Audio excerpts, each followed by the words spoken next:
Yooyyaa malee yooyyaan dhaggeeffattoota fi hordoftoota BBC Afaan Oromoo nageenyi badhaadha babaroo fafayyaa kun sagantaa BBC Afaan Oromoo kan stuudiyoo keenya Nairobi irraa isaan dhaqqabu maqaan kee Asli Galgalooti arraa keessummaa qabanee sanii dhiyannaa keessummaan keenya xiinxalaa siyaasaa Haji Jawaarmahamad arraa stuudiyoo keenya keessatti wanti nurraa haasofnu haala siyaasaa Itoophiyaa keessa jirtu hiree siyaasaa Oromoo fi gara fuulduraatti inni maan qabatee Oromoof dhiyaata yookiin siyaasaan isaa maan keessa jirtee ka jedhirraa an Asli Galgalooti waayilkiyya ammayyuu waliin jira ammayyuu Ayya ulfaadhu Asli anaaf si waliin taanee jawaarmahamad wajjin turtii taasifna dhimmoota akkuma itti dhimma siyaasa Itoophiyaa akkasumas immoo kan Oromiyaa fi kan naannichaa dabalatee dhimmoota garaagaraa irratti kan gaafannu jawaarmahamad baga nagaan dhufte.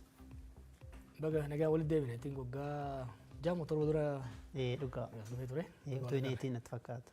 Anis dulloome isinis babal'attanii baay'atanii na eedan. Galatooma isanillee hordoftoota Facebook irratti gaafii keessan akkuma argine isanillee gaafii san ergitan isanii dubbisna. Kaan ammoo akkuma sagantaan keenya deemuun isanillee gaafii keessan ergachuu dandeettanii.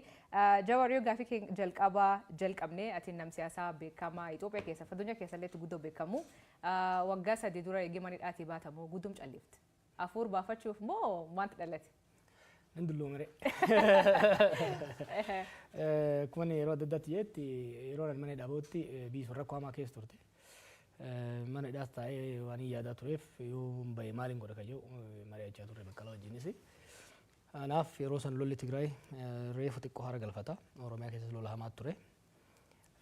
Namoonni akka keenya baanee dubbachuun ibidda belbelaa jiru irratti boba'aa dabaluu waan ta'eef callisuudhaan duuda duuban haala nageenya irratti qaamota walolaa jiran dhiibbaa gochuudhaan amansiisuudhaan akkasumas hawaasa addunyaa gama dippiloomaasiitiin tumsa godhanii biyyattii gara nagaatti deebisuudhaaf callisuudhaan duubaan yaalii godhu wayya yaada jawarraa hin callise. Garuu dhiyeen kana deebistee haasa'uu jalqabde. Jalqabgaaf mana dhaati baate wanti ati barreessitu illee jidduu dhaabbattee akka waan gartee nama araarsu akka miidiyaa isaa turte amma immoo dhiyeen kana baatee mootummaa kallattiin qeeqaa jirta. Maaltu jijjiirama? Kun siin jee biyya sanitti ajandaan guddaan kan ta'uu qabu nagaa. Waggoota lamaa walakkaa dabaraniif afaaniin haa callisu barreessuuf dubbachuu adiisu malee hirmaannaa cimaan godhaa ture. Oromiyaa keessattis naannolee biraa keessattis araarri akka dhufuuf qaamota mootummaas kallattiidhaan qunnamaa humnoota dippiloomaasii biyya sana irratti dhiibbaa qabaachuu danda'an kan gama lixaa jiranis kan gama bahaa jiranis baha jiddu galeessaa jiranis biyyoota adda addaa keessa deemuudhaan hogganoota biyyoota arguudhaan qaamota dippiloomaasii arguudhaan hunduu gama isaaniitiin dhiibbaa akka godhu tumsa barbaachisaa akka nu godhu irratti hojjechaa ture. Dhiyeenya egaa Pretooriyaa irratti uummata Tigraay fi federaala booda araarri godhame booda hamma tokko abdiin ture. Amma garuu dhiyeenya kana wanni argaa jiru gama nagaatti deebi'uudhaaf fedhiin akka hin jirre yeroo bitachuudhaaf malee rakkoo biyyattii marii araaraa dhugaatiin political settlement jennu saniin gara araara dhugaatti ce'uudhaaf fedhiin jiru guyyaarraa gara guyyaatti hir'achaa deemuu isaatiin arge. Kanaaf mootummaa sossoobuudhaan kadhachuudhaan amansiisuudhaan gama dirree nagaatti deemuun akka hin danda'amne waan hin waddeef gama hundaan dhiibbaa irratti godhu pireeshar irratti godhu ko'orishin barbaachisaa ta'e waan natti mul'ateef ana qofa osoo hin ta'in warri dhageettii qabnu hundumtuu nagaa kana buusuudhaaf dirqama guddaa kan qabu gahee guddaa kan qabu kan rincicaa jirus mootummaa waan ta'eef mootummaa irratti dhiibbaa godhuun barbaachisaa jedhee waan yaadeef gara sana deebi'e. Kanuma wal qabate tarii bakka amma jiru Naayiroobiidha. BBC Naayiroobii Keeniyaadha jira. Jireenyi keessa erga yeroo dhiyootes Keeniyaa ta'eera. Maalii fi amma dhaggeeffattoonni keenya kana nu gaafadha jedhanii irra deddeebiidhaan nu barreessu. Jireenya baqaara jirta maaf Keeniyaa filattee kana dura Itoophiyaa seentu reeffa kiyya qofatu baa Itoophiyaadha jettee turte. Ana mallee jiraatuma Itoophiyaati. Itoophiyaan jiraadha garuu Keeniyaa irraa hin hojjedha. Keeniyaan biyya bareedduudha. Biyya hojiin baay'ee irratti hodhamuu danda'u. Jiddugala dippiloomaasii naannoo kanaa taatee Finfinnee dursitee deemaa jirti. Hojiin kiyya immoo hojii kana waan hojiin dhuunfaa kiyya hojii hariiroo addunyaatiin international relation wal qabatu waan ta'eef Finfinnee caalaa asitti sochiin irra mijata. Kanaaf as jira malee baqadheetii miti. Yeroo yeroon ji'aan akkas Finfinnee deddeebi'a maatiin kiyya jiru malee baqadheetii miti. Kana dubboo Baqqala Garbaan nageenya kiyyaaf na yaadda jedhanii Ameerikaa dhaqanii gasii galtummaa gaafachuu isaanii ifa godhaniiru. Tarii rakkoo yaaddoo nageenyaa qabdaati. Yaaddoo nageenyaa nama dulloome kana caalaatu na hidhanii kana booda du'uma yoon du'es waan gaabbii guddaa irraan qabu sanii migaanaas na galche. Dhugaadhaa akka inni dhaabayeen gaaf tokko gara irreecha hoggan deemu jeequmsa guddaa uumanii ijoolleen eegdus gara waggaa tokko hidhan. San booda waahillan paartii keessa wajjin jirruuf manguddoota biyyaanis mari'annee biyya san keessatti yaaliin gaafsan godhan deebisanii jeequmsa galchuudhaaf. Akkuma isin jee yeroo hidhaa ba'etti sababa kiyyaan rakkoon tokkollee rakkoon biyya sanitti akka deebi'u hin barbaanne. Kanaaf gama Naayiroobii socho'uun hojii kiyyaafillee akka irra wayyaa. Asin sosocho'ee namoota arguu hin danda'a. Finfinneetti sosocho'ee nama arguun baay'ee ulfaataa ture. Kanaaf hojii kiyyaaf akkasumas immoo sababa kiyyaan rakkoon biraa kan uumamne jechuun biyya kana filadhe jechuudha. Gam siyaasa yoo deebinee wanni atetteereef wanni dubbachuu jalqabee fi dhiibbaa siyaasaa uumuu fi rakkoon Oromiyaa keessa jirtu mootummaan fakkeessuu malee marii araara kana fedhii isaa buusuu akka hin qabne dubbatte. Fakkeenyaaf Oromiyaa keessatti rakkoon guddoon jirtu mootummaa fi waraana bilisummaa Oromoo jidduutti. Dhiyen kan kati barreessitee ka fedhii hin qabne mootummaa malee waraana bilisummaa Oromootiin itti jette. Qabii kun lamaan akka waliin dhageen akka daariin buune maaltu danqa? Garaagarummaa qaban turanii marsaalee lamaan Tanzaaniyaatti godhamee hordofaan ture. Qaaman akka namni jedhu achiin turre garuu haala mijeessuu keessatti keessan ture. Wal shakkii fi wal hubannaa dhabuun gamalachuun jira. Dhiyeenya kana garuu marsaa sadaffaa akka godhamuuf yaaliin dippiloomaatota bal'aan godhamaa ture. Yaalii san kan dide waraana bilisummaa Oromooti miti. Kun mootummaadha. Sobuun hin barbaachisu jechuudha. Dhugaadha sossobnee maal goonee araarsuudhaaf hin yaalamaa. Yeroo ammaa garuu hin barbaachisu waraanaan cabsinaa gariin harka kennee nutti galaa jira. Kaan ni cabsina jedhee kan marii araaraa hin barbaadu gojee mootummaa Itoophiyaati. Kun waan dhoofamuu qabu miti jechuudha. Maaliif irra qaqqabaa yoo deemnu taate fafakkeessan akkasii sun inumaa humna itti horaa dhokachaa akka deeman godhaa jira. Kana isaa jiru san qofa osoo hin ta'in naannoo Amaaraatti illee humnoonni naannoo Amaaraa araaraaf qophii qabnaa jedhan. Ani yaadattan barreesseen ture humnoonni naannoo Amaaraa araaraaf qophii ta'uu qabu jennee dhiibbaa yeroo goonutti dippiloomaatonni dhaqanii yeroo gaafatan toleedha isaan. Kan duuba deebi'ee chirichaaruudhaan tokko tokko wajjin tokko tokkoon keessaa bitachuu barbaadu ka araara dhugaadhaatiif gattaa'uun barbaade mootummaadha. Mootummaan amma jiru waan barbaadu maal seete? Lola kan Oromiyaattis, Amaaraattis, Tigireettis ka uumamuu dura garaagarummaa siyaasattu gara qawweetti nama geesse. Qawween uummata keessaa baatee nageenya akka uumamuu ka barbaadamu taate sababni ijoon sababni bu'uura lolatti nu geesse suni furamuu qaba. Mootummaan kana furuu barbaadu. Mootummaan maal barbaada? Cinaadha fangoo kennee, cinaadha mallaqa kennee, kaan sossobee, kaan dirqisiisee harka kennisiisuu barbaada malee gadi taa'ee marii araaraa gochuun barbaadu. Kun immoo gaaf tokko Jawaar galfachuu danda'a, gaaf tokko Ammayyuu galfachuu danda'a, gaaf kan Aslii galfachuu danda'a. Garuu lola biyyattiitiif sababa kan ta'e rakkoo siyaasaa furuudhaaf mootummaan ammatti fedhiin qabu jechuudha. Garuu uummanni galuu jira, waraanni garuu jira akka gabaas garaagaraa irratti arginutti godinoota garaagaraa irraa waraanni bilisummaa Oromoo galuu jira jedhanii gabaasanii kunin jijjiirama fiduu danda'a nageenya Oromiyaa keessatti fakkeenyaaf naga buusuu danda'a. Waan tokko ifa ta'uu qaba. Ani Oromiyaa keessatti Itoophiyaa keessatti namni tokko qawwee qabatee bosona keessatti akka hin barbaadu. Osoo hunduu galeen barbaada. Har'a warri mootummaa nagaa jettee inni jettu tuni gaafa dubbii waraana bilisummaa Oromoo kaasuun biyya alaan ture. Abiy Ahmad aangoo qabatee ji'a tokko hin turre. Gaafa marrooni waraana qabatee Eertiraarraa naannoo Wallaggaa galu ijoollee 30 qofa isa bira jira. Gaafa Abiy aangoo qabatu jechuudha. Gaafa sanirraa kaanee yeroo waannu maal jechaa turan torban lamatti daaraa goonaa jedhan. Yeroo 20 torban lamatti daaraa goonaa jedhanitti duula godhan. Akka waan ibiddaatitti bal'ataa Oromiyaa wal ga'ee jechuudha. Maaliif amma wanni amma galchaa jiran kun bu'aa buusuu hin danda'u maaf hin jedhe. Ani godheera bara. 2019 ammayyuu hin beekan interviina godhaa ture yeroo sanitti. 2019 waraana marroo jala jure keessa walakka ol galchine. Gaafsanis daba mootummaatiin akkasumas shakkii warri adda bilisummaa Oromoo qabuun waraanni hammi tokko hafe waraanni sun dacha amma bal'atee Oromiyaa seenee jechuudha. Waraana cinaan irraa muranii galchuun kuni yeroodhaaf olola torban tokkooti faayidaa qabaachuu danda'a malee yoo har'a namni 500 gale rakkoon siyaasaa dhiibbaan siyaasaa dargaggeessa kana bosona galche sun yoo hin furamin har'a 500 yoo gale borumuu 50 bosona galaa jira jechuudha. Nam 100 maqaa waraana bilisummaa Oromootiin Oromiyaa keessa jira bara 100,000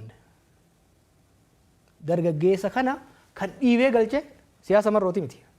Waan marroon ideoloojii addaa qabaateef miti. Ajjecha hidhaa dhiibbaa bulchiinsi Oromiyaatiif federaala mootummaa Itoophiyaa irraan gahutu dargaggeessa kana bosona galche. Dargaggeessi kuni bosona akka galu kabiraammoo deebi'ee akka hin seenne yoo barbaadamu taate rakkoo siyaasaa jalqabumaa lola seensisan furuun dirqama ta'a. Akkuma jettee duraan ati illee yaalti. Barkum 2019 gaafa sammuu bu'an buufne. Warri deebi'ee bosonaa deebi'e. Kaan hin hidhamanii, kaan hin ajjeefamanii gabaas jedhutu jira. Kaamma kanaaf ka gaafas maaltu ati godha? Warra galuu jiruu fi ka gaafas gale. I think Einstein na fakkaate. Waan wal fakkaatu irra deebi'anii tolchanii bu'aa addaa eeguun maraatuudha jedhan. Barsan yaalii goonee hin taane. Ammallee wal dhibbee ijoollee jidduu jiruun sababa adda addaatiin ijoolleen galaa jirti. Gaariidha kun. Ani kun barreessetti ijoolleen amma galan kun dura wal lolaniiti. Murnooti adda ba'an. Murnooti adda ba'anii Oromiyaa keessatti lola godhanii nama keenyas rakkisuurra ofiifillee dhiiga ol dhiisuurra galuun isaanii waan gaarii jeensin amana.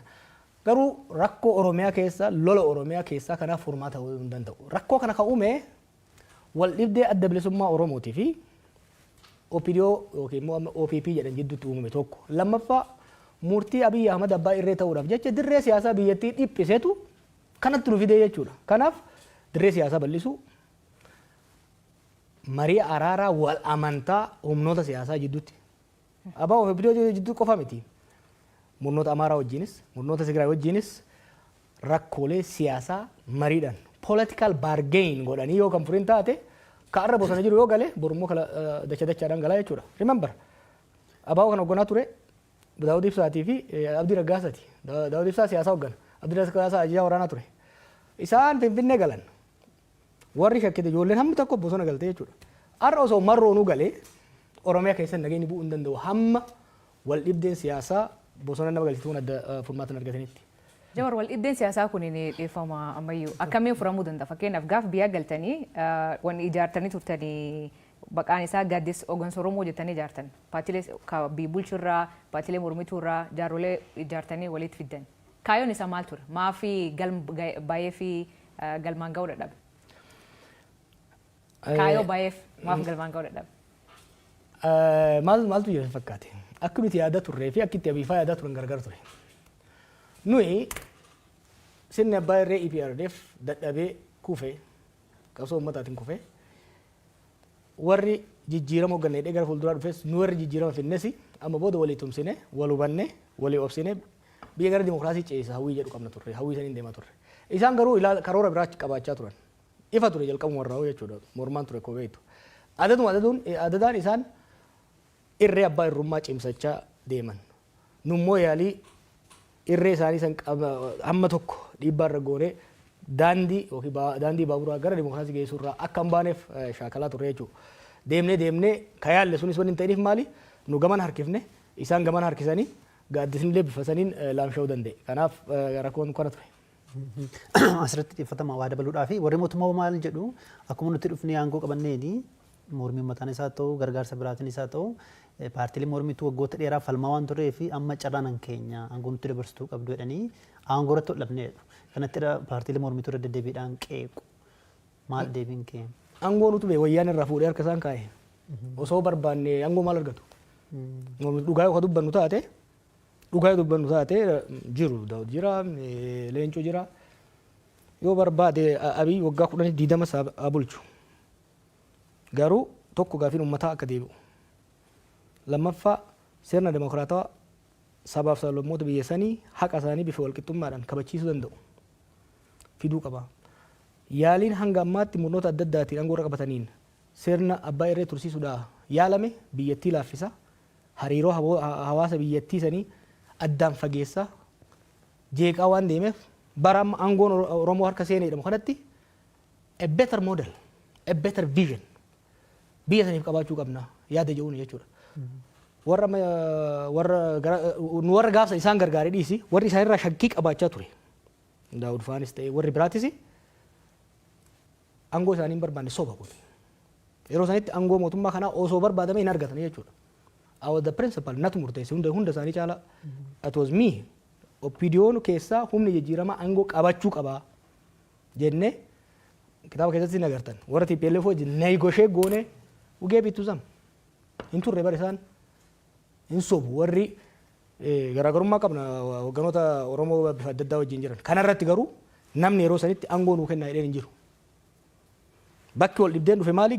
Kallattii gara fuulduraa irratti isaan sirna abbaa irree ijaaruu barbaadan humnoonni biraa garuu lakki sirni abbaa irree hanga ammaa murnoota TPLFnis, murnoota Dargiinis, murnoota Haile Sillaaseenis yaalame biyyatti ni miidha malee hin fayyadne. Kanaaf gara dimokiraasii ceenaadha. Garaagarummaan guddaan kanarraa dhufe. Amma haala jiruun tarii paartiileen mormituu siyaasaa turan ibsa baasu malee sochiidhuma irrayyuu hin jiranii jedhanii qeequ. Ati akka hoogganaa paartii mormituutti maadha deebiin kee tarii isumaan wal qabsiiste immoo ministeerri muummee Abiy gara aangootti yeroo dhufanii maltii paartii dimokiraasiin akka babal'atu akka utubamu deddeebiidhaan dubbataa turanii sun booda keessa akka ta'an jirre argaati jirra. Garuu akka paartii mormituutti eessa jirtu sun sochiin keessan maalirra jira? Paartii mormituu akkan socho'u EPRDF duraa akkan socho'u ni danqa ture. Kuni garuu mootummaa durriyootaati. Sochii mootummaa shiftootaati durriyoota qofa miti. Fakkeenyaaf kaafaawwan wajjira qabu ture na qabxeerra. Hoogganaa achiibsan fuudhanii achi buutee isaa dhabamsiisan. Warri abaa'oo guutummattuu wajjira isaanii hin qaban. Kanaaf sirna akkasiisan keessatti sochii paartiitiin godhe jechuun lubbuu namaatiin taphachuudha. Kanaaf kaafaawwan gaafa kaafaawwan ta'e yoo fudhatte caasaa cimaa qaba lafa jalaan ifatti waajjira banee akka sochoosuu ga'ee taate lubbuu ilma namaati irratti murteessuudha. Kun warra battee ajjeesedha. How can somebody kill battee? Nama sirna battee ajjeesee irra biratti ammayyuudhaan dhaqiitii ambotti waajjira baniiti kaafaa bakka bu'u jechuun guyyaa adii du'a sirratti muree ilmaan kee immoo yataamaa gochuudha. Kanaaf kan sochiin paartii hin jirre malee paartiileen jajjaboon jiru. Ammallee jiru caasaas qabu. Caasaa san garuu lafa jala hojjenna malee ifatti baafnee yoo hojjennu taate ilma namaaf ichisiisuudha. Kan gama dimokiraasii malti paartii jettee Abiy Ahmed dhiiga isaa keessa wanni dimokiraasii jedhu hin jiru. This was very clear to me gaafa inni Ameerikaa dhufee waliin haasofne. Maal haasoftan yeroo tarii? Yeroo TPLF was negotiate godhaa ture yeroo sanitti. Maqaan isaa waggaa dhufu nama amansiisuudhaaf gara Ameerikaa dhufee ture. Bilbilaan waggaa haasofnu I think on the second phone call sirna mootii ijaaruu malee sirna dimokiraasii ijaaruudhaaf hawwis karooras fedhiis akka hin qabne naa ifa ture. Jechuudha. Yoo yaadattan wanni mormaa ture kanarraa. Ergan biyya dhaqee immoo itti dhiyaadhee baay'ee yaale. Namni Abiy sirna dimokiraasiidhaaf fedhii qaba jedhu yoo jiraate nama sa'aatii akkasii wajjin haasa'in qofa jechuudha. Kan ammoo jahan dabre kanatti qabatamaan waan agarreedha. Akkuma jecha Jawaar kitaaba keessatti walgahii kan keetiif Abiy bal'inaan ibsita. Gaafa inni Ameerikaa dhufee wantoota keessa ibsitu namni achiin akka hoogganaa Prime Minister biyyattii ta'uu isan feetan akka warra gaafa sochii sun geggeessetti Lammaa Magarsaa yaaddanii Abiyyiin ammoo gaafas akka Chief of Staff ta'utti jetteen atin. Sunitti rakkoo sanii ta'e sunitti relationshipiin keessa akka hin hojjenne yookiin haaloo si ba'uuf fakkeenya hidhamti fa'aa jettee yaadda?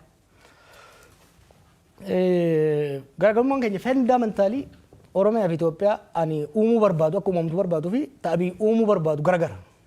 Ani Itoophiyaa fi Oromiyaa ummattoonni isii keessa jiran haqi isaanii eegamee wal marii negotiation hogganoota isaanii gidduutti godhamuun sirni dimokiraatawaa sabdaneessaa itti ijaaramu uumuuf hin qabsaa'e ijoollummaa kiyyarraa kaasee. Abiy immoo abjuu haadha isaatirraa kaasee mootii Itoophiyaa ta'uu mootii qorkee sirna abbaa irree ka gubbarraa inni gattaa'ee hamma qabaleetitti namni isa faarsaa isaan dhaatataa jiraatu ijaaruu barbaada. That was very clear to me from day zero. Yeroo sana amma namoota hundatti ibsaan ture. Including maatiin kiyyaa'u boleetiin xiyyeeta akka amma egaa namni hedduu mirgaa inni gara aangootti dhufu sanii qeequu itti fufnaa aboon irraa callisii nu amma Oromoon aangoo nuu qabatee jira. Mee kanumallee rahaa ittiin goona ittiin gammanna dhiisii naan jechaa ture. It was very clear. Garaagarummaan keenya kanarraa ka'eeti kan dhufu. Hidhamuunis ta'e wal diddaan hunduu kan dhufu fundamental world view. Society nuti uumuu barbaannu garaagarummaa waan qabuuf. Tarii amma gaaffii duratti kaasirratti waa'ee ministeera muummee waa dubbatteetta. Erga bitti galtee booda immoo mootummaa kana kursii jalatti eeguu qabna bilisoomne irras jechaas turte. Tarii sama duratti jettee hojii waliin faallessu.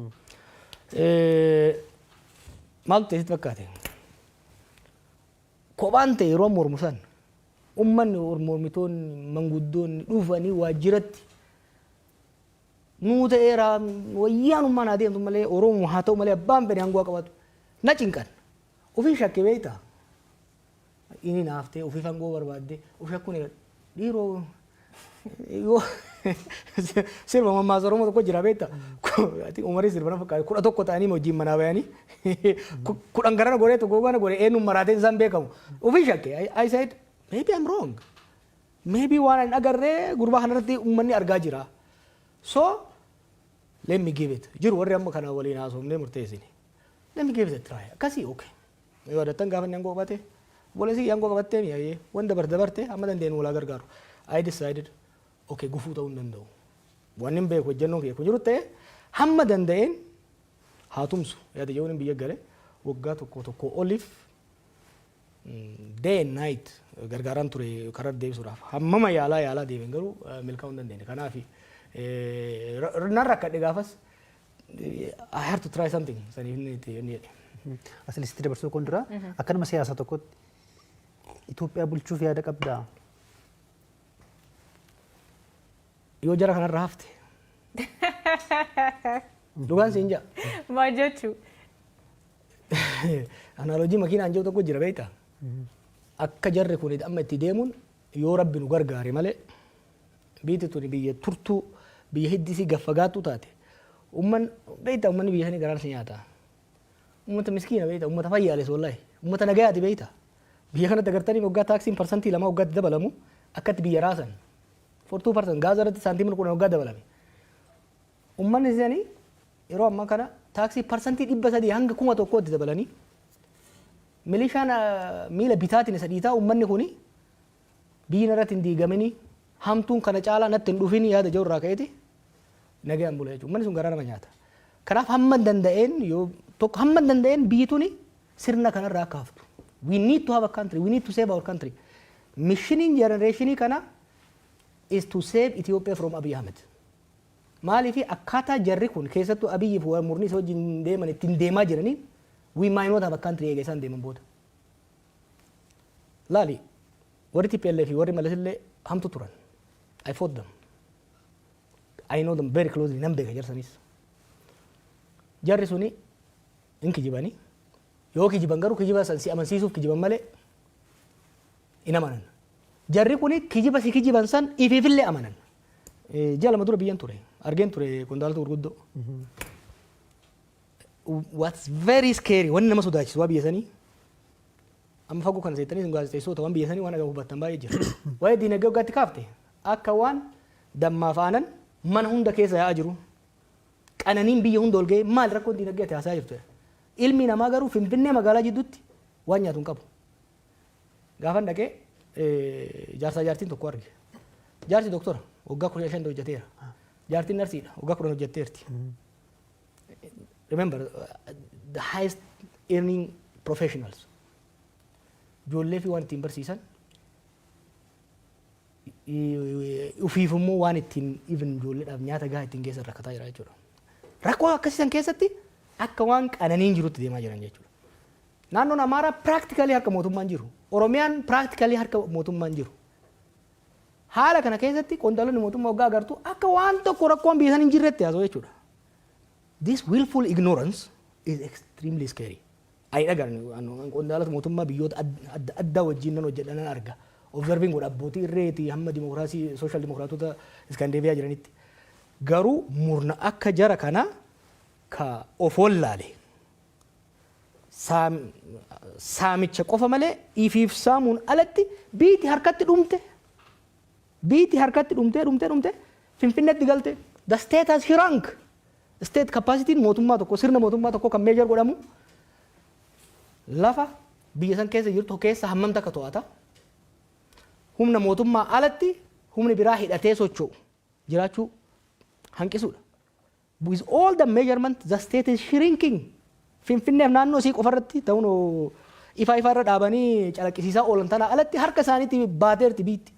Garuu harka kennaa bahaa jirti jedhanii muddamanii waa sirreessuudhaaf osoo deemanii beektaa yeroo kanitaafi akka waan tokkoon uumamnetti akka biyyi sun qananii keessa jirtutti hamma bahaa dhihatti biyyi nagaa qabdutti itti haasayan jechuudha. Kuni baay'ee nama sodaachisa. Kanaaf hamma danda'ametti wal gargaaranii jara kanarratti dhiibbaa godhanii karaarratti akka deebi'an yaalu yoo kan danda'amne taate immoo biyyi tun biyya tana qabatanii qilee dhaquun jara kanaan oolamu. Biyya tana qabatanii qilee akka hin dhayne nu hunda fuudhanii qilee akka hin dhayne waan dandeenye hunda godhuu barbaachisa jechuudha.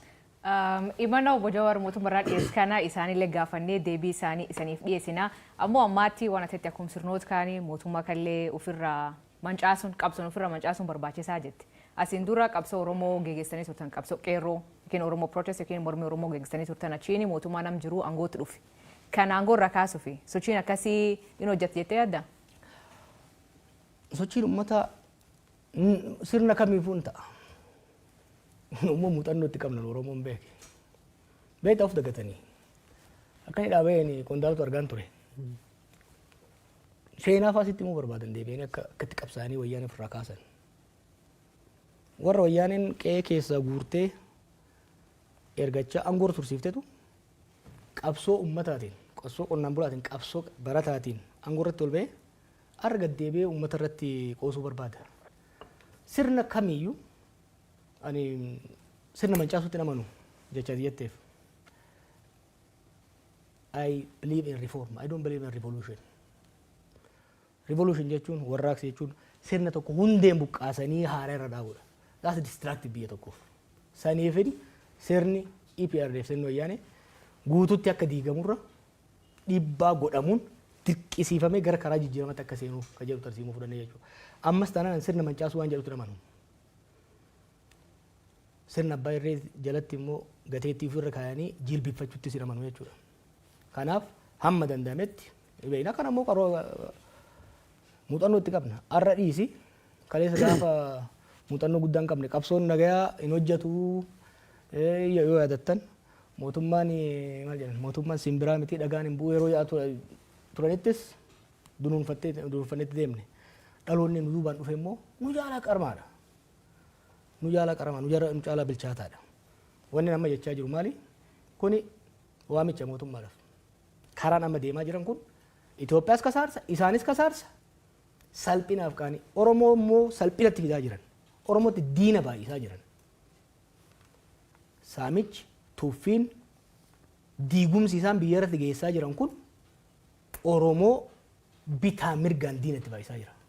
Oromoon diina baay'ifachuudhaaf hin qabsoofne. Oromoon sirna gita bittoota kaleessaa kan irratti qabsaa'eef Amaara keessaa waan bayaniif, Tigree keessaa waan bayaniif osoo hin ta'in miidhaan narra gahuu narraa dhaabatee saba hundaa wajjin walqixa ta'ee qabsaa'uu jiraachuun barbaada. Sirna dimokiraatawaa, sirna federaalawaa kan hanqee kiyyatti ittiin bulchu, kakuunis qe'ee ofiitti ittiin bulchu, sadarkaa federaalatti immoo wal kabanyee, wal jaalannee waliin bullu jaarrachuun barbaada. Har'a maqaa Oromoo dahataniit keessattuu deenjariin amma deemaa jiru. Oromootti fayyadamti. Kan irraa kan si gaafachuu barbaade mootummaan kun kan jedhamu mootummaa Oromoo jedhan. Namni hedduun akkasiin jedhee yaama warri biyya keessaa fi warri biyyoolaaleen mootummaan Itoophiyaan bulchuu jiru mootummaa Oromoo jedhan.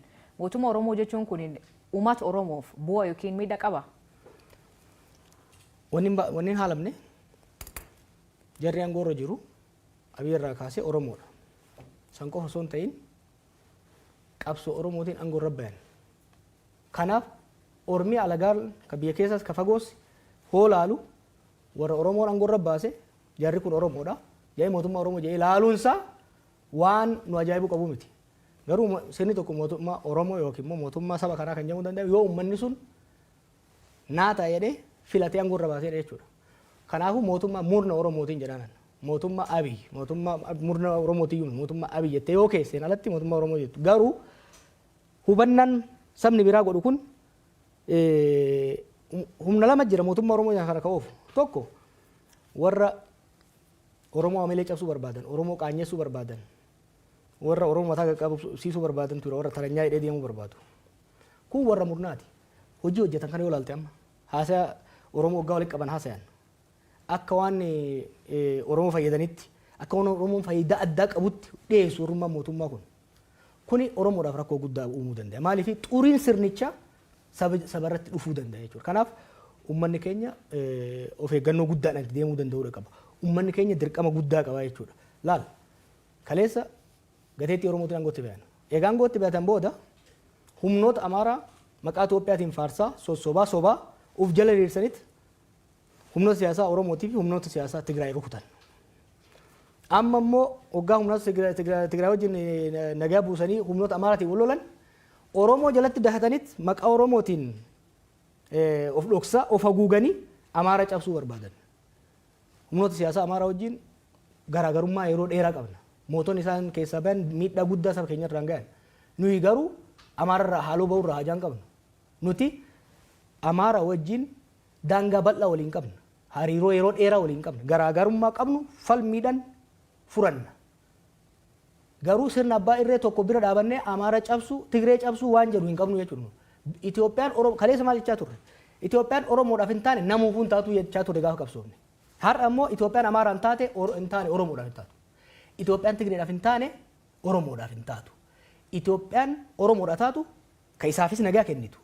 Ka haqa isaa eeyyitu. Ka Amaaraafis haqa isaa eeyyitu. Amaaraafis nagaa eeysiftu. Takkan Tigreefis taatu kan Somaaleefis taatutu barbaanna nuti. Nuti maqaa keenyaan maqaa Oromootiin abbaan fedhe ol ba'ee saba biraa akka cunqursu hin barbaadu. Maaliifi nutu akkas ta'aa ture kaleessa.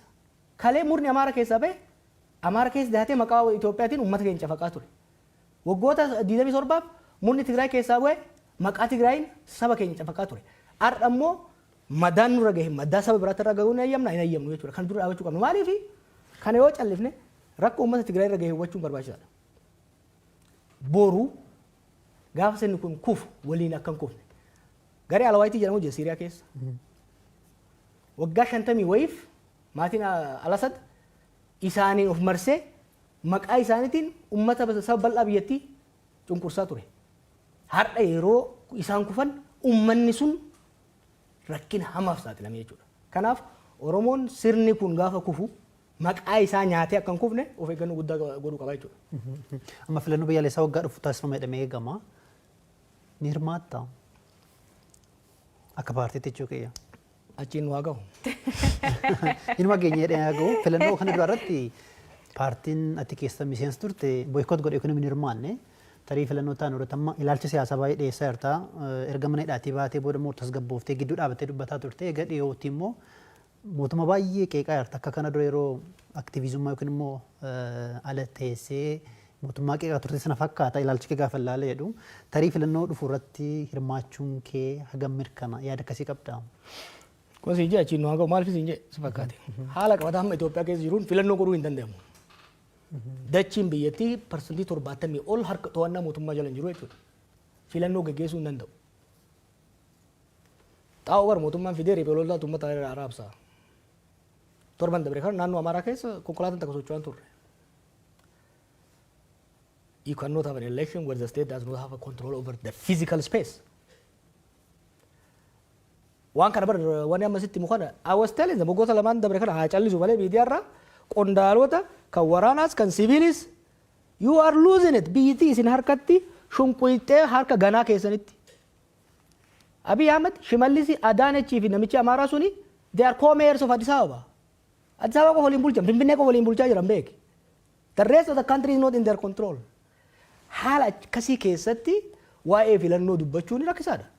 Maaliifi filannoon tokko legitimacy qabaachuu kan danda'u yoo xiqqaate constituency bakka namni irraa filamu 2/3 keessatti filannoon gaggeeffamuu danda'uu qaba jechuudha.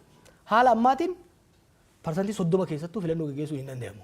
Oromiyaa fi Amaara keessatti particularly increasingly South keessattis jechuudha. Kanaaf priority Itoophiyaa ammatti filannoo miti. Ana waa'ee filannoo kaasaa ture waa'ee dimokiraasii waa'ee kan advocate godhaa ture ana miti. Maal jedha Oromoo gama maaku mataa jirutti sabbata maran. Yookiin immoo maal jettan warri Booranaa ka maran kan ruufa maranii. Ruufa maran. Yoo mataan hin jirre ruufa maran. Itoophiyaa mootummaan harka hin qabne keessatti filannoo gaggeessuun hin danda'amu. So first thing first we need to restore peace.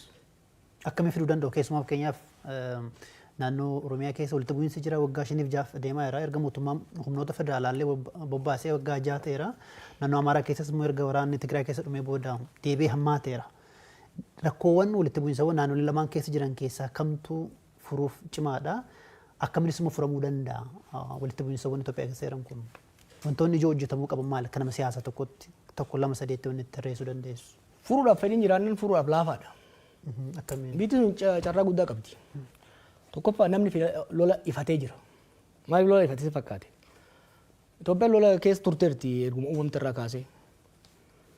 Bara Haile Sillaasee lolli ture, bara Dargii lolli ture, bara IPRDF haamul xiqqaatu malee lolli ture. Lolli hagammaa godhamaa ture qarqara irratti. Ogadeen keessatti, gammoojjii Baalee fi Harargee keessatti, Eertiraa keessatti. Lolli waggaa 6 dabree kun immoo handhuura biyyattiitti godhamaa jira. Oromiyaa keessatti Shawaadha. Arsiidha. Amma lolli guddaan qarqara Wallaggaan jiru. Waraanni guddaan kan jiru godinoota Shawaa keessa, godinoota Arsii keessa, Gujii fi Baalee. Jiddu galeessa. Amaara keessa lollee kan godhamaa jiru. Dur Amaarri PRP keessa Qaaraa garas gara daangaa Sudaanii lolaa ture. Tigraay soo taate qarqara ture. Amma lollee Amaara keessa godhamaa jira. Jiddu gala Gondar, jiddu gala Goojjam, Shawaa kaabaa keessatti godhamaa jira jechuudha.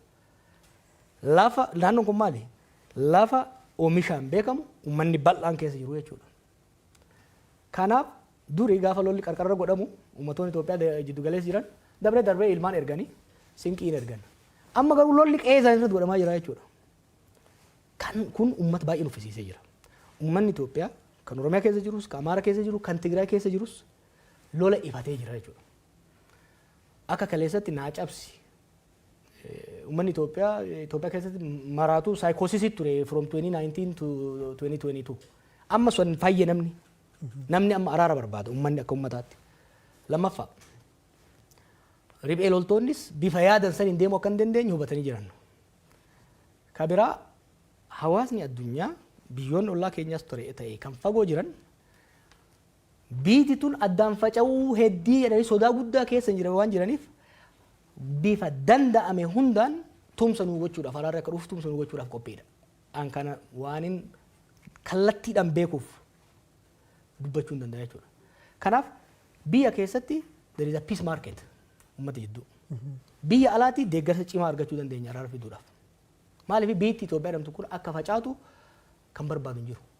Ollaadhaa Keeniyaan hin barbaaddu, ollaadhaa kuun hin barbaadan naannoo kanatti Sudaan jigdeetti, Somaaliyaa rakkoo qabdi, Itoophiyaan naannoon kun hundi hin diigamaa jechuudha.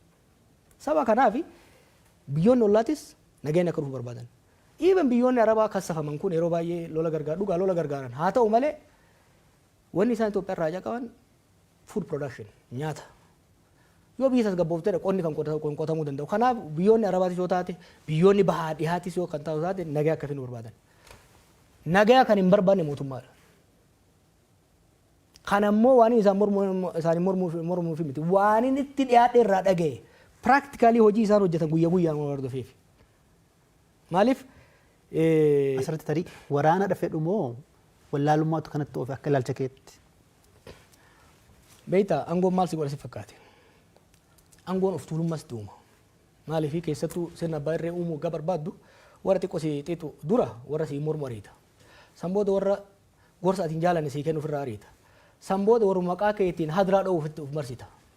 Kanaafi information ati argattus kanuma si doongorsiisu kanuma si gowwoomsu qofa jechuudha. So maal ufa of tuulummaas itti uuma. Of tuulummaan immoo of wallaaluudha fida jechuudha. Ijoolleen teenya aangoo irra jirtu tuni of tuulummaa keessa dabartee of wallaaltee jirti. Biitti harkatti facaatee dhumtee jirti. Garuu isaan waggaa walgaan hunda kabajamoo muumicha halaqa jechuun alatti waggaan ofirra dhufan amma I'm sick of them amma ministeerota isaanii kana waggaan ofirra dhufanii namatan waggaa isa bira dhaqan kabajamoo muumicha jedhaniin odoo kana godhan biyya harka isaaniitti deemteetti maaliif nagaan barbaanne gaafa dura dubbiin abaa'oo ture eegaltu ijoolleen tun nama 200 geessu maal naan jedhan sitti fakkaate maaluma waa'ee abaa'oo kana cinqamtaati mallasuu bari maqaa abaa'oo sila Oromoo mormiin dhiisu mormiin aadaa isaa ta'eera ammallee jedhanii bar mormiin Oromoodhaaf aadaa ta'eera jarri kuni Oromoon tuni silaa nuuni mormuun ooltu mallas beek maqaa abaa'ootiin fayyadameeti abaa'oo Oromoo nama rakkiftu hunda kabalee hidhatti nagaa aangoorra ture nulleen silaa Oromoon nu mormuun dhiiftu maqaa maal isaan ka yaadanii marroon gidaamii ture jedhanii yaadan. They did not understand the transformative impact of the 2018 change. Jijjiirama statein aangoon north irraa south shift godhuun seismic shift san hubachuu hin dandeenye. Structural change dhufaa biyya sanitti akkasuma addunyaa irratti waan jijjiiramaa deemaa jiru kana hubanne beekte gaafsan. Ammoo maali? Ammoo waan baay'ee balleessanii jiran. Araaratti deemnee kan jennu taate nu harkaa diigamtu waan jedhu sodaatan aangoo dhabnaa inni rakkanna waan jedhan san keessee sodaarraa kan ka'e gara oduu deemaa jiran. Garuu namni asadirraa barachuu danda'uu qaba. Baay'ee bareeda. Dhaggeeffattoota keenya egaa tamsaasa kallattii BBC Afaan Oromoo irratti jirra. Keessumaan keenya nama siyaasaa Jawaarmahamad qeeqa akkasumas himannaa garaa garaa mootummaa irratti dhiyeessaa jira Jawaarmahamad. Namoota siyaasaa paartii biyya bulchuu yookiin mootummaa Itoophiyaa keessa jiran yoo dubbachuu barbaadan balballi keenya banaadha. as dhiyaatanii yaada isaanii biraan ga'uu danda'u isaan keessummeessuuf qophiidha. Gaaffii nutti ce'uu dandeenya. Achirratti qondaalli mootummaa fe'e dhufee na wajjin haasa'u mormuu barbaannan am ready. Asitti isin duratti anytime abbaan fedhe dhufee factually waan an jedhu kun sirrii miti. Diinagdeen Itoophiyaa kufaan jiru. Waraanni biyyattii akka reedmaatti nyaatee gombisaan jiru. I am desperately trying to save my people. Ummanni kiyya seerni kun ummata kiyya qabatee qilee kan dha'ineef inni yaalaa jira. Diinummaan qabu jibbarraan qabu. Abbaan fedhe dhufnaan sibira taa'ee waliin haasa'uudhaan qophiidha. Baay'ee bareeda. Kaanini isanii guddum calliftan warri hayyooti siyaasaa warri baratee warri paartii mormitootaa namni hedduun itum quufna fakkaata akka biyyattiin itti bulfamaa jirtu. Garuu abdiin uummanni qabu amma marii biyyaalessaa kan in harkifatte guddoo turte amma immoo itti fuuftee jirti. Ati akka Jawaariitti mariin biyyaalessaa kun maal milkeessa jettee yaadde? Rakkannee callifnee bar ijoollee. Hin rakkannee bar. Hin rakkannee. Dhugaan rakkannee beeki. Yoo kufan maqaa kennan kufan. Yoo itti dhiibnee suuta kufaa jiran. Kan namni Oromoo waa beeku. Kan sirna kan keessa jiru. Namni xiqqoo qalbii qabu. Ka haalli kun isa yaaddeessine ka hirribeessan kun hin jiru. Ka gammadee carrase hin jiru. I can speak for most of my people. Kuni kan hubachuu barbaachisaadha. Waa'ee marii biyyoolessaa. Yaani marii biyyoolessaa kuni waan gaafa biyyatti dhufne yaadattanii gaafa road map barbaachisa ce'umsaaf. Gaafa jennu abii gadi ba'ee Jawaar mirkaanee Facebook irra barreessaa isin immoo isa jala hojjanii jedhe.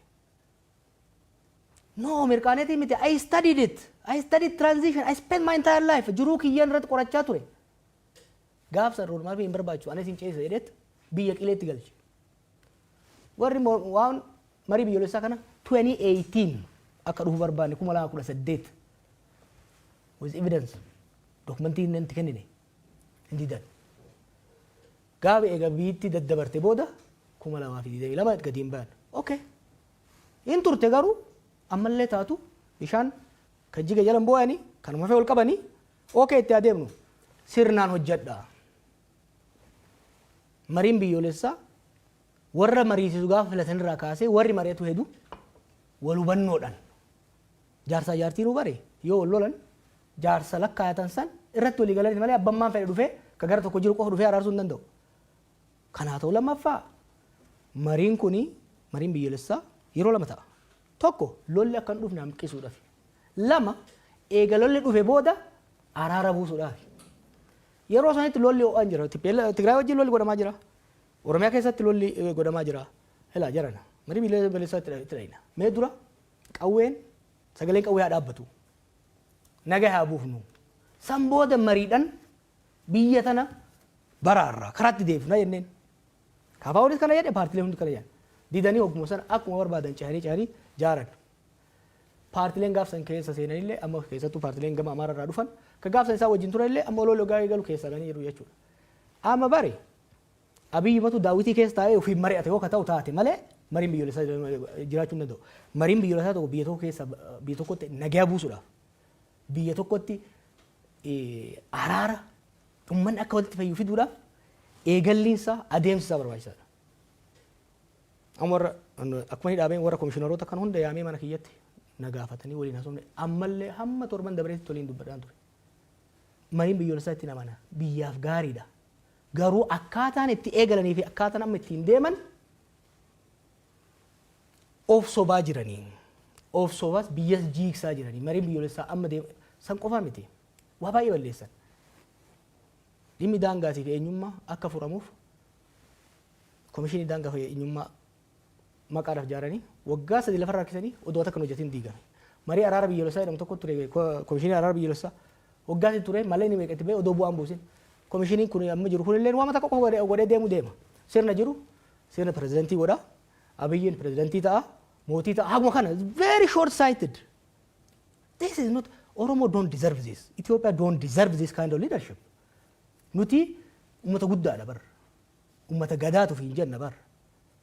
Biyya keenya sabaaf sablammii biyya keenya jiruuf waan gaarii dabarsuu qabna malee soba ummata dabarsine saalfiif salphina ummata keenya dabarsuu qabna jechuudha.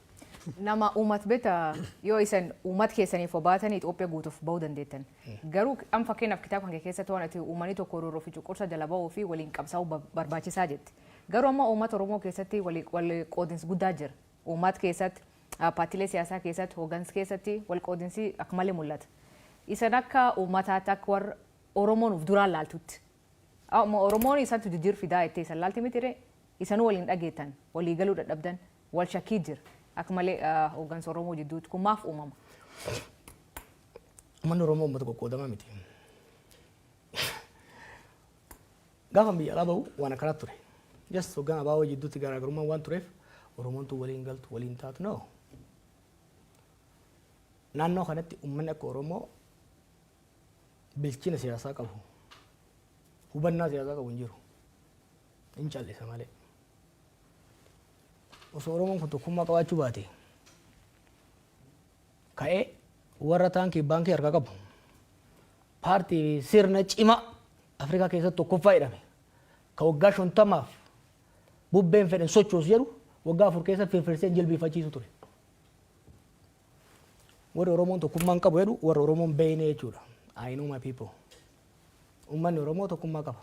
Namoonni siyaasaa hoo? Har'a garuu uummanni Oromoo dirqama ofii qofa osoo hin ta'in dirqama sirna kana jijjiiree sirreessee karatti deebisee Itoophiyaaf saboota ishillee baraaruudhaan qaba jechuudha.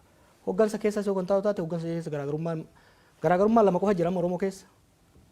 Warra sirna abbaa irree jala hiriirree biyya saamnaa jedhee Oromoo fi Itoophiyaa salphisaa jiruu fi warra sirna san diduu jidduudha garaagarummaan jiru.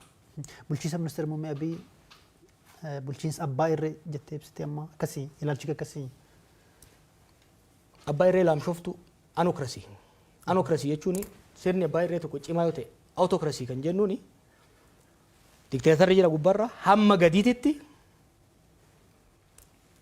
to'annaa cibaan cunqursee uummata kan bulchu ka olaantummaan sirna sanii jiru kan nageenya gammadumaatti jiru mormitoonni caccabanii daaromanii the state olaantummaan total monopoly over means of violence kan qabdu sirna abbaa irree autokrasii jechuun jennaan jechuudha. Anokrasii tana sirna abbaa irree yartuun jaan maaliifi qaama lafaa biyyattii san keessa kan to'annoo sirnichaa jiru baay'ee xiqqaadha. Diinagdeen baay'ee laamshaadha. Humna lakkoofsaan kan mootummaatii ol ta'etu bosona keessa taa'ee falma. Yeroo har'aatitti mootummaa Itoophiyaa naannoo Amaaraa keessatti magaalota muraasa alatti harka isaan jiran. Oromiyaa keessatti karaa gurguddaan alatti harka isaa keessa jiran. This is two sides of the country.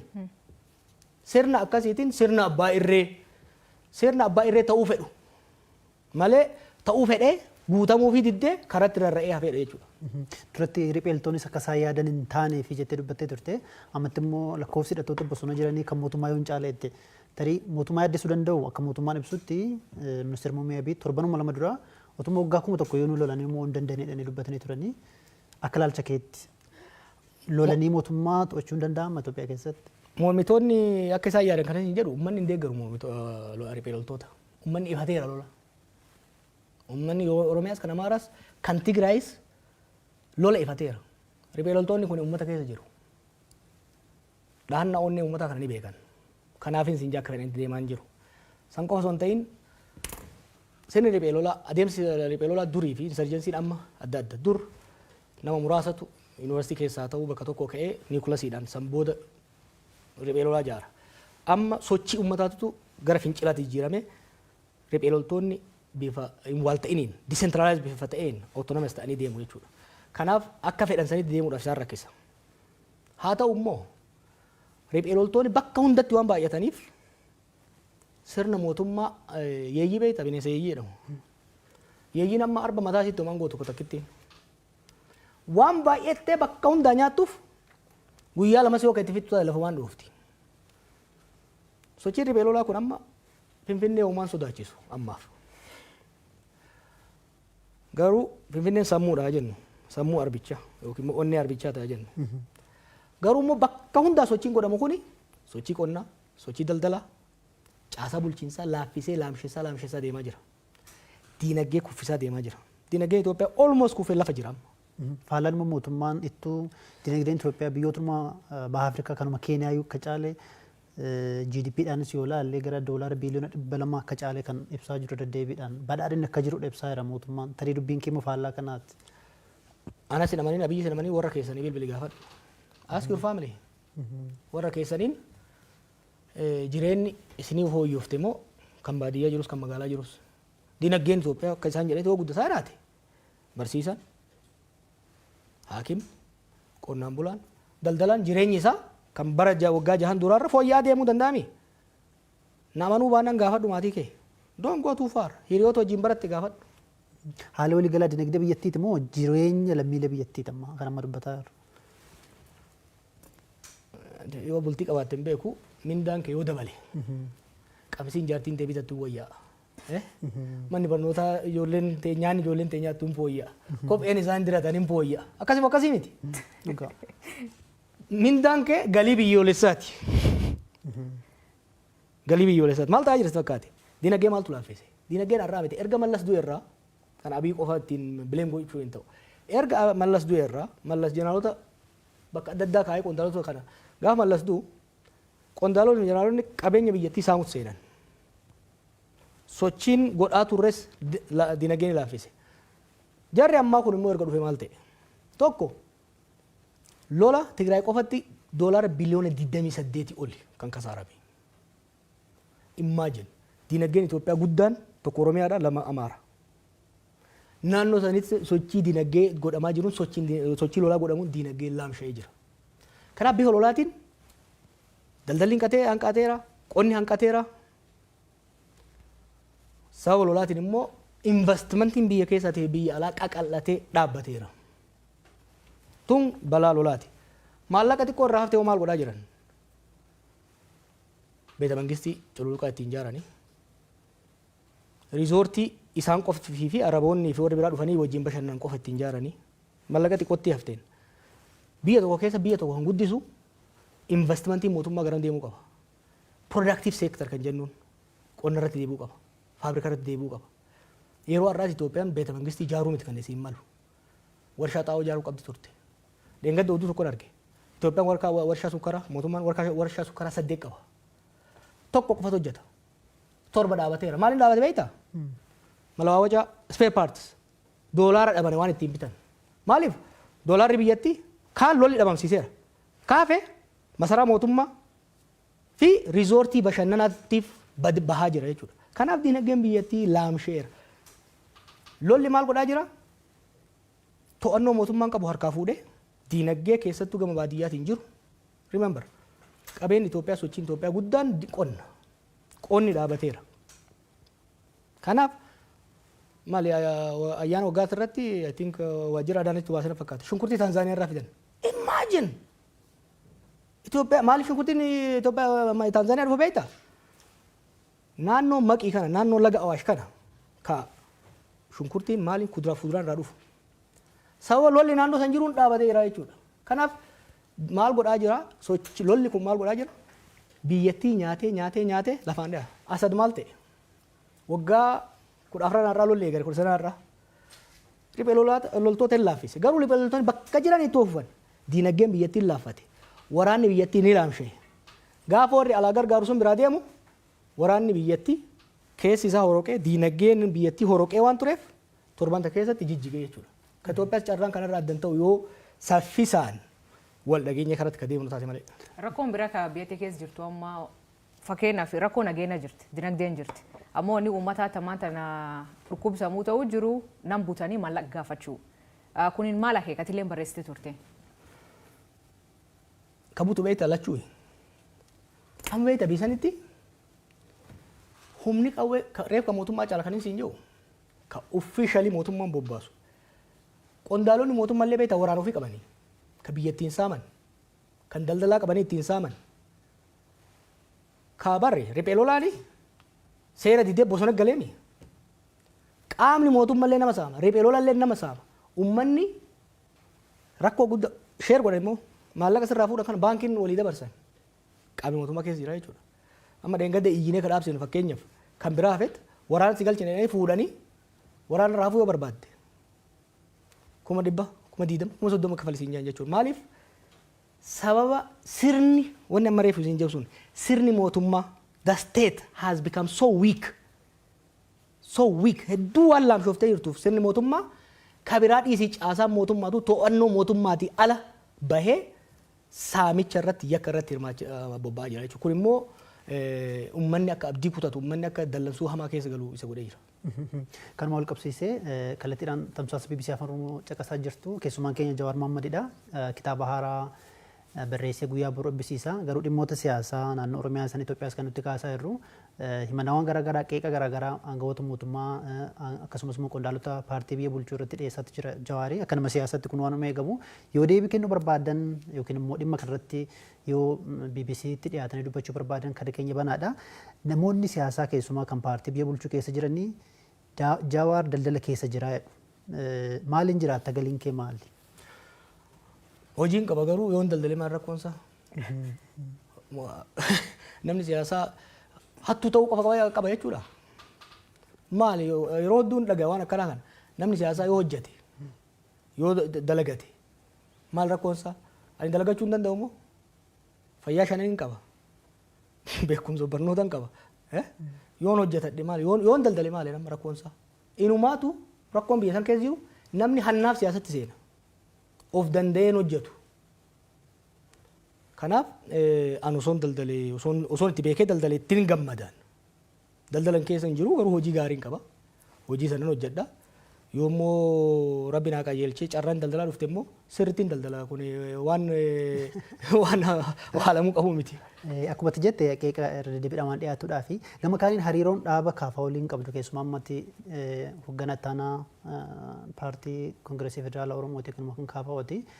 Hariiroon kee akkam fakkeenyaaf yeroo darbii adoolessa keessa yeroo isaan kora ta'anii bakka Baqqalaa Garbaa filatan fa'aa waan argamteen seenee hundoo gurguruu dhaabadhe aangawoota yookiin immoo qondaalota paartii sanaa irraas gaafa odeeffannee xiqqoo hariiroon keessan akka laaffate waan akeeku odeeffanne sirraa dhaga'uu feena. Akkami hariiroon kee? Hariiroon keenya jabaadha. Garuu biyya keessa waan hin jirreef walgahii idilee yeroo hunda godhamu hirmaachaa hin jiru. Sanii alatti garuu waan irraa eegamu godhaan jira. Hariiroon laaffee kan jedhullee sirrii miti hariiroo gaarii qabna. Hariiroon sun immoo gaafa barbaachisaa ta'etti gaafa hojiin hojjetamuu qabutti ni hojjenna. Kana dura an Oromoo farsi yookiin immoo dursa Oromoo fetteetti dhalabsitee egasii mormiinis jabaatee mootummaan haaraa saanguutti dhufee ati amma akkam ilaalchi Oromoo faristidha moo Itoophiyaa faristidha? Gaafasis maali ka dubbii kaase? Gaafasis namni Oromummaa isaatiin waan dhiibameef Oromoon beekamtoota kaseen Oromoo waan ta'e qofaaf himi. It's not a DNA question. Oromoon akka Oromootti waan cunqurfameef akka Oromootti qabsaa'e. Kan qabsaa'e garuu Itoophiyaa waan jibbeef saba biraa waan jibbeef miti. Roorroo ofirraa kaasuudhaaf jechuudha. Eenyummaa isaatiin dhiibamuun akka irraa dhaabbatuuf jechuudha. Kanaaf immoo har'a kan jechaa jirru maali? Roorroo kalee ofirraa kaafnee roorroo haalaa jira. Kan ammaa kan immoo kan hammeessu kalee gara tokkoon dhiibamaa turre. Har'a gama lamaan miidhamaa jira Oromoon. Gama tokkoon sirna ofii aangoorra baaseen ajjeefamaa saamamaa salphachaa jira. Gama biraan immoo saba murni kun Oromoo ta'e qofaaf badii inni saba biraa irratti hojjetuuf Oromoon immoo abaaramaa balaaleffatamaa jira jechuudha. Gama lamaan rakkataa miidhaa gama lamaa keessa jirra jechuudha. Kanaaf ilaalchi kiyya maali?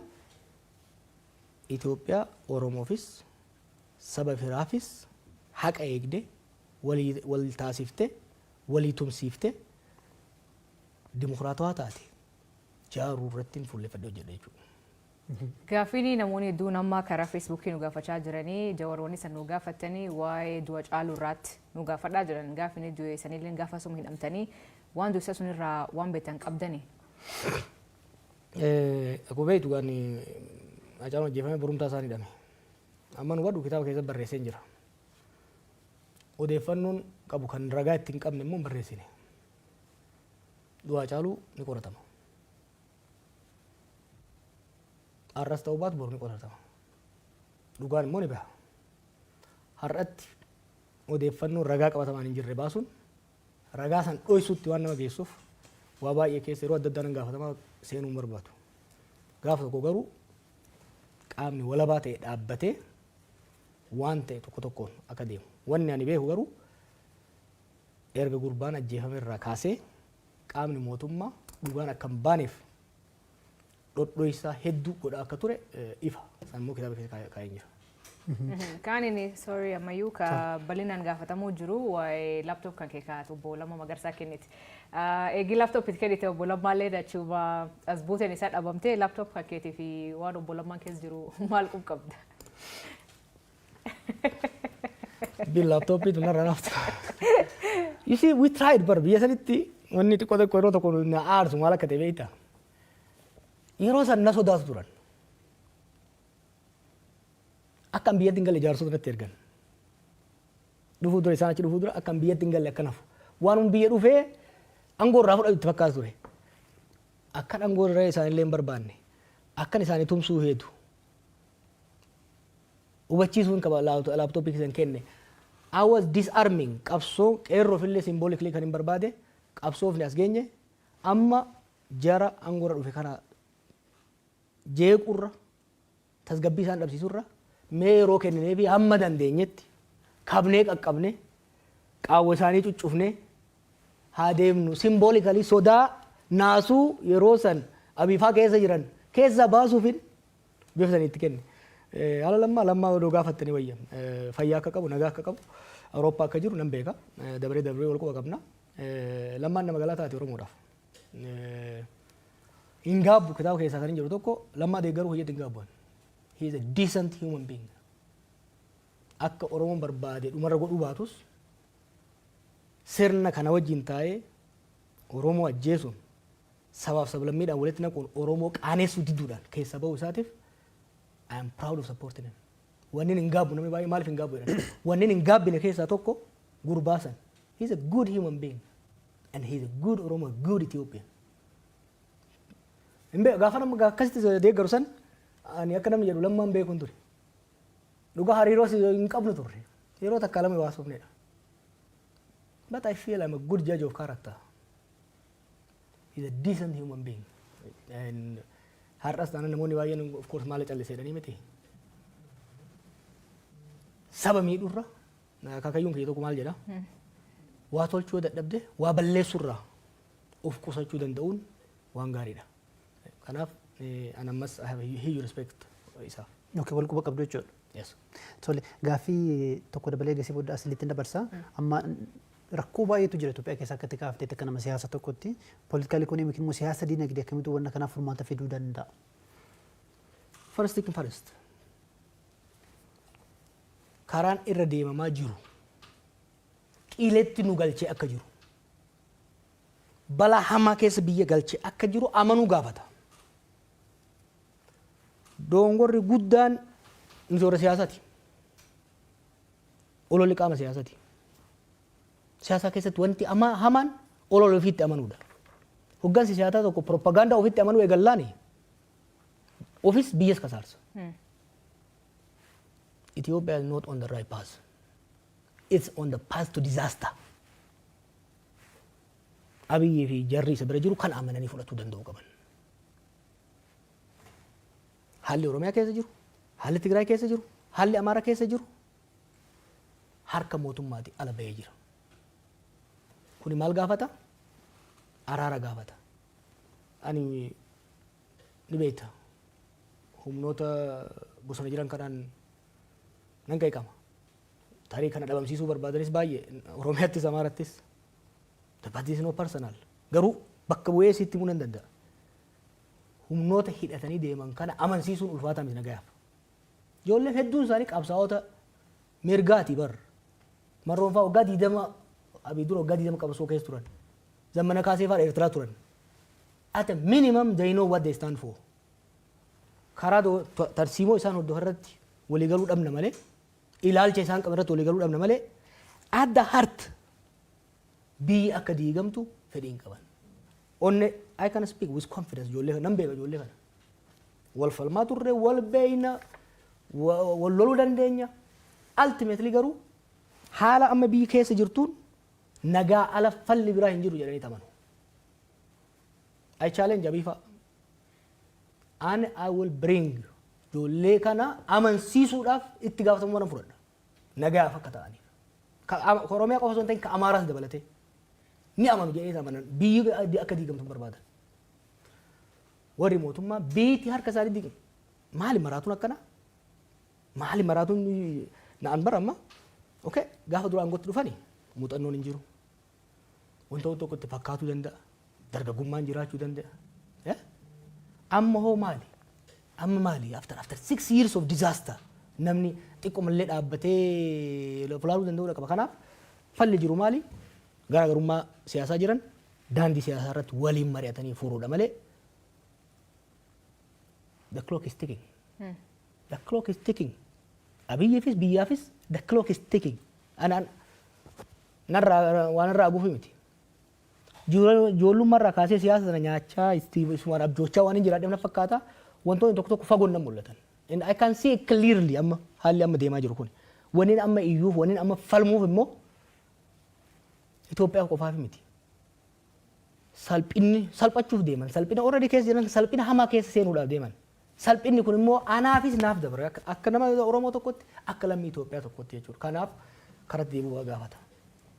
Galatooma hordoftoota kennaa warreen hordofuu jirtan gaafii keessan arguu jirra. Gaafileen hedduun ka dhiyaatu kitaaba barreessuuf maltu si kakkaasee ka jedhu kan irra haasofne turree website keenya ka BBC Afaan Oromoo irra dubbisuu dandeettanii kaaniin kitaaba kan kee eebbisiisuu fi biyyoota garaagaraatti imaluu fi kan Naayiroobii bor eebbifamaa asiin booda Awurooppaa deemta.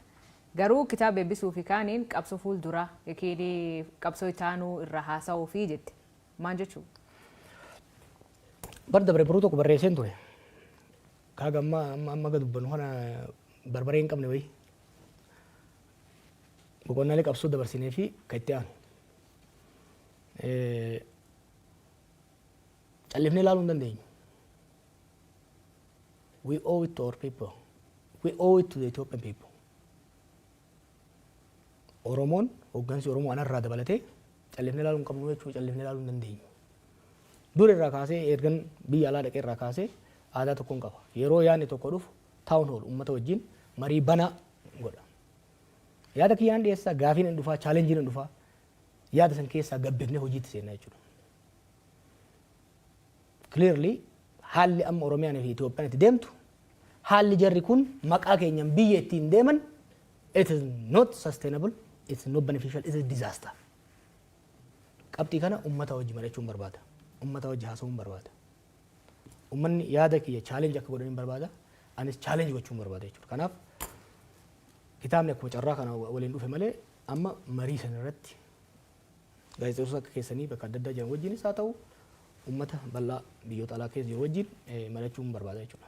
Waan hin gaabbineef hedduu barreessite kitaaba kan keessatti ka uummati beekuleen hedduutu jira kaati hin gaabbineef. Ammoo xiqqoolee hin gaabbitu wanni ati irraa gaabbitu tokkollee hin jiru. Maaliin gabba Oromoo ta'ee dhalachuu kiyyatti immoo uummata kana qaanii keessaa baasuu kiyyatti ni qaabbamoo bar gaafaan qabsoo seenu murbaa kanaan eeggadda ijoolleen jedheen kan manni areeda qabu. Ani qancaraadha beeyta. Ijoollummaa keenyarraa kaasee maal akka ture beeyta sababa rakkoo abaa'oo keessa uumamaa tureen Oromoon miliyoona 50 taate warra miliyoona 5 keessaa dhufeen akka feetetti dhiitamti waggaa 50 deemanii homaan fidan Oromoon mana barcaa dhayitu kanuma mana taaziyaa dhayitu kanuma mana farsoo dhayitu kanuma Oromoon hamilee wal cabsa Oromis hamilee nu cabsa ture. We changed that. Arriyoo xiqqaate Oromoon waa gochuu hin danda'u namni jedhu kamaraati malee hin jiru. Kamaraati illee hin jedhu. We proved. Ummata kiyya amane because I know my people. Ummata kiyya amane callifnee lafuma kaanii girriin jenne akka jarri kaleessa jedhanitti kitaaba keessatti nagarta. We spend years after years hin qoranne. Qabsoo kamtu haala qabatamaa biyya keenyaatiif ummata keenyaatiif baasee jenne beekumsa keenya san teknoolojii ammayyaa wajjin haala uummanni keenya keessa jiruuf haala addunyaa wal qabsiifnet osoo tuffatamnu the biggest contribution an Oromoodhaa godhe cabaa hamileedhaa keessa baasudha. Repairing the collective collapse of self-esteem. Har'a immoo tokko kan aarsu kaleessa Oromoon qabsaa'uu hin danda'u jedheet saba keenya hamilee cabsuudhaaf irratti hojjaa turan. Har'a immoo Oromoon biyya bulchuu hin danda'u yeroo kitaaba keessatti yoo ilaaltanii turtan aangoon nuun malaa jee 2015 maal barbaaddan isaa maal barbaadan Finfinnee pirezidantii Oromiyaa si goona waan akka no aangoon nuun malaan jedhee jaba baasee jennaani Oromoon biyya bulchuudhaan qophoofne jedhan isin garsiifnan jedheen biyya bulchuu hin danda'u jedhan Oromoon biyya dhiisii ol bulchuu hin danda'u jedhan back in the day. These guys proved that. Oromoon biyya bulchuu hin danda'u kan jedhu san dhiphinaan wallaalummaan of tuulammaadhaan ijoolleen tuni qaanii san Oromoo irratti fidan. Har'a Oromoon bakka jiruun hoggaa isaa miidiyaa irra bayan qeensa ofii keessatti dadhabamuu barbaada. Oromoon bee uummata oral society uummata dubbannee dhagaa amansiisuu dandeenyu bar. Uummata hojjannee ofii miti addunyaa kanaadhaaf. Hayyoonni Oromoo bakka meeqatti addunyaa hoogganaa jiran. Har'a Oromiyaa diiganii dachee dhiigaa godhanii ummatoota Itoophiyaa abdii guddaa nurra ture yaadattaa 2018. Kanaafi again I want to try one more time. Ummanni keenya hamileen isaa akka hin cabne. Ummanni hamileen isaa cabe bara baraan salphata. Hamilee ummata keenya eeguudha. Kanaaf dongoroon hojjedhe jira yaa baay'eedha. Bagan dongoroo hojjedhe immoo. I was young. I was energetic. Kottee baay'eedhaan hin jedhe. Bakka baay'een seene. But I delivered. Anaaf warri wajjin hojjenne waan ummata keenya waadaa galle deliver godhaa geenye jechuudha. Kanaaf maaliif hin gaabbu jette? Akka hin gaabbuu barbaadan ana qofaan hin beeke. I'm speaking on behalf of Oromos. Akka gaabbinu barbaadan. Hin gaabbinu wanni gaabbinuuf hin jiru. Itti yaadne hojjenna hojii dongora keenya irraa hin baranne hin sirreessina itti deemna. Ammas yoo taate amma warri hedduun sirna kanaan gotti hidhuu keessaniif hin gaabbisani hin gaabbinu. Hin gaabbinu. Jallaa ormaa kaafnetti jallaan keenya dhufe. Jallaa kana kone hundiriirsinaa yoo karaarraa kaafna simple. Diriirsuun danda'ama. Ni yaallaa dinnaan munni hogga jallate ibidda keessa. Hin beekan kazara akka tolchan hin jiraami ibidda keessa. Yookiin jallata yookiin caba. Jallatee garuu itti fufuu hin danda'u jechuudha. Dubbii kee akka nu badheetti amma adeemsa kana dura deemaa turte deebistee yaaluudha barbaadda akkasii akka duula qeerroo kakaasanii qabsoo karaa nagaa gaggeessuu wayii. Wanni akkasii hin jiru. You have to be adaptive. Warri hojjettu keessatti. Amma I just want conversation. Haasaan barbaada amman. Haasaan barbaada. Bakka san hin geenye. Karaan qabsoo baay'ee jira. Karaa irra hin deddeebinu. Karaan tooftaan haaraa baay'ee jira. Modern era. Gaafan biyya alaa dhaqu. Generation paaltookii turre. Generation Facebook immoo generation Twitteriiti. Maali TikTokiiti. As technology changes, society keessa waggaa jijjiiramu, strategy keessa waliin jijjiirama. An amma achillee hin jiru.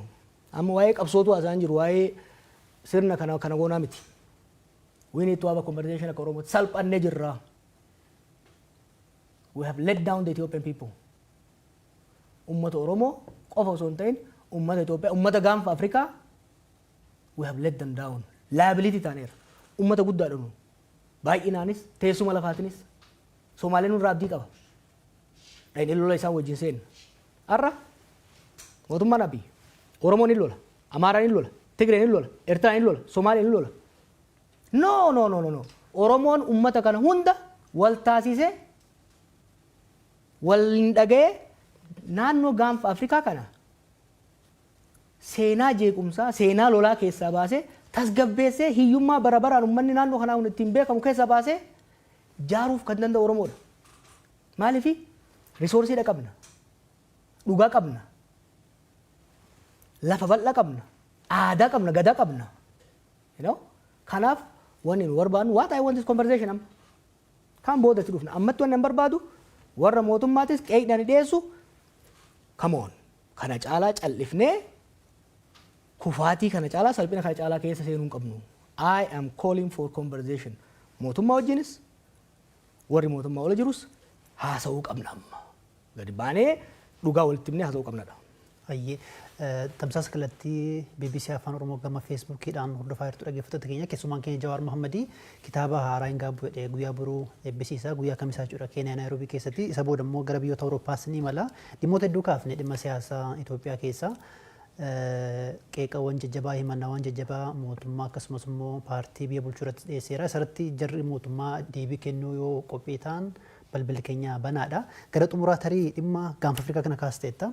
Amma Itoophiyaan keessumaa bulchiinsi ministeera muummee Abiy Ahmed waa'ee ulaa galaanaa Somaalilaan wajjin walii galee waggaa tokko muddama hamaatu ture. Inumaa lolattii seenuu danda'u Somaaliyaa fi Itoophiyaan jedhamee sodaatamaa ture. Dhiyoo kana immoo Turkiitti ijaarsummaa Turkiin waliigaltee irra gahameera. Gaanfa Afrikaatti dhagahamtummaan yookiin immoo dhiibbaan Itoophiyaa laafaa jira. Akkasitti bakka kanama siyaasaatti karaa ittiin ulaa galaanaa argatanoo maal ta'uu qaba? Hariiroon gahee Itoophiyaan gaanfa Afrikaa qabdu laafaa osoo hin ta'in hin jiru du'eera. Dippiloomaasiin Itoophiyaa du'eera. There is no diplomacy. Itoophiyaan anchor state turte. Ethiopia used to be an exporter of security. Zamana Mallasis, Sandro Sote, keessattuu zamana Mallas, fi zamana Haile Sillaasees. Har'a garuu Ethiopia is seen as an exporter of insecurity, source of instability itti ilaalamte. Sirni amma jiru kun biyyoota ollaa kana hunda wajjin sadarkaa walaa caalu malee walola keessa jira. Gaaffachuun biyya tokko anchor state exporter of security ka godhu dura keessa isaatti tasgabbii yoo qabaate. Ollaa wajjin immoo wal hubannaa irraa ka jaa'u taate anchor state jedhamee ilaalama. Amma garuu keessatti wal nyaata, keessatti biyya diigaa lola keessa jira, ollaadha immoo lolaa jira. Waa'ee ulaa galaanaa, Itoophiyaan ulaa galaanaa ni barbaachisaa? Yes. Itoophiyaan ulaa galaanaa kan daldalaa qofa osoo hin ta'in neevii illee qabaachuu qabna. Maaliif? Qabaachuun keenya garuu Itoophiyaa qofaaf miti. Itoophiyaan dinagdee guddaas kan qabdu, waraana guddaas kan qabdu, uummata guddaas kan qabdu naannoo kanatti Itoophiyaadha. Naannoo kanatti humnoonni bakka fagoo irraa dhufan ulaa galaanaa Red Sea fi Indian Ocean kana irratti sochii guddaa godhaa jiran. Biyyoonni naannoo kana dantaa bishaan irraa qaban eegsifachuudhaaf humna kophaa isaaniitiin deemuu hin danda'an. Tumsa Itoophiyaa isaan barbaachisa. Itoophiyaan kana wanni humnaan godhuudhaaf deemtuuf hin jiru. Dantaan keenyaaf dantaan Somaaliyaa, dantaan keenyaaf dantaan Eertiriyaa kan wal falleessu miti. Eertiraan akka biyya tokkotti biyya walabaa siyaasa walabaa haa taatu malee diinagdeen isii Itoophiyaa irraa walaba ta'uu hin danda'u. Economically dependentiidhaan wajjin. Garuu humnaanis irraa fuudha. Sin daammaca gaafa jetteen yaraan fedhellee taatu hamma fedhetti onnetu dhiitata. Dippiloomaasiidha gaafata. Uummanni Somaaliyaa keessattuu waggoota 6 dabretti an bakka hundatti even yeroo wal mormaa turre Abiy wajjin bakka hundatti Abiy waan tokko difeen godhaan ture. Imaammata Somaaliyaa irratti gaggeessuun. Yeroo dheeraadhaaf mootummoonni dhufaa dabran dhimma Somaaliyaa keessa seenanii jeequudhaan Somaaliyaas laaffisanii Itoophiyaafis madda rakkoo ta'aa turan. Abiy waggoota 5 aangoorra ture kana gochuu dhabuun isaa galateeffatamuu qaba ture. Bara dabre all of a sudden waan rakkoo guddaa nuufi Somaaliyaa jidduu osoo hin ta'in sadarkaa addaatti godhamu keessa seenan. Qophii malee, tarsiimoo malee, tumsa odoo hin jaarratiin itti deemame. Bifa adda addaatiin balaaleffannaa dippiloomaasii bahaa dhihaa. Chaayinaa fi Ameerikaan dura wal ta'e. Dippiloomaatiik ayisoleeshinii keessa nu seensisee jechuudha. Dhiibbaan sun amma Abiy harka kennatee akka mallatteessu isa godhe. Credibility is the currency of foreign diplomacy jedha Tony Blair. Credibilityin mootummaa Itoophiyaa, sirna mootummaa Itoophiyaa baay'ee gadi bu'e jechuudha. Kanaaf ulaa galaanaa nu barbaachisaa. Warri didees hin jiru bar. Biyyoonni ollaa jiran kun nu barbaadan ta'e ni daas. Because ikonomii guddaa jira, potentiaalii guddaa jira, uummata guddaa jira. Sochiin daldalaa naannoo kanaa immoo laaffataadha. Nurratti wal loluu qaban turan Jibuutiinis, Eertiraanis hundumtu. Garuu immoo gaafa ati qoma dhawattee nam fudhadha jettee humnaan deemte kafuu hunduu dura dhaabate jechuudha. Kanaaf waan irraa baratamuu qabudha. Dongora guddaatu hojjetame. Rakkoon waggaa 6 kan agarre tokko maali? Yaanni gaggaariin waggaa dhufe akkaataan itti hojii hiikuudhaaf deemamu kan xiinxala bilchaataa fi beekumsa qabu ta'uu dhiiseet jarjarumaa fi hawwiidhaan. Ulaa galaanaa wadaba arganne jedhanii uummatatti ce'anii godhuun uummatuma harka dhoofsisuudhaaf jecha wanni godhamu kuni Itoophiyaas miidhaa jira. Hoggansa maqaa hoggansa biyya saniitis baay'ee miidhaa jira. Galatoomee sagantaan keenya gara xumuraa deemuu jira. Saatiin sii kennaa yaad gabaabaa dabarfachuu dandeettu kaameraan kee kana. Uummataan haasawuu barbaadde. Daqiiqa gabaabaa keessatti. Tura uummata haasaa ture beekama. Gammallee uummata. Directly yaada uumaa yoo qabaatu. Rakkoon hin jiru uummata kiyya galmattiin fuula isaa keessa ilaalaa ittiin haasa'aa warri BBC hedduu ulfaadha. Akkuma reefu jee an yaadan dura kaayaa jira yeroo barbaadetti qaamni barbaade dibeet barbaannan I'm fully charged and ready. Great. Galatoomatillee yeroo kan kee fudhateen waliin haasa'uu keetii fi baay'ee galatooma. Galatooma isaaniis hordoftoota BBC Afaan Oromoo kuniin sagantaa keenyaa ka stuudiyoo keenya BBC stuudiyoo Naayiroobii irraa isin dhaqqabu maqaan kee Aslii Galgalooti. Aga yeroo biraatti baay'ee galatooma keessummaan keenyarraa Haji Jawaarmahamad ture. Haji Jawaar xiinxalaa siyaasaa Itoophiyaa keessatti baay'ee beekamoo fi haala siyaasaa Oromiyaan am keessa jirtuu fi Itoophiyaan keessa jirtuu fi gara fuulduraatti maal hojjechuu akka yaadannoof ibsee ture. Isanillee nu hordofuu keessaniif yaad keessanii nu dhiyeessuu keessaniif baay'ee ulfaadha. Am maqaan kee Aslii Galgalooti. Haji itti naa dabalte galatoomeetis. Guddaa galatooma. Ayyee.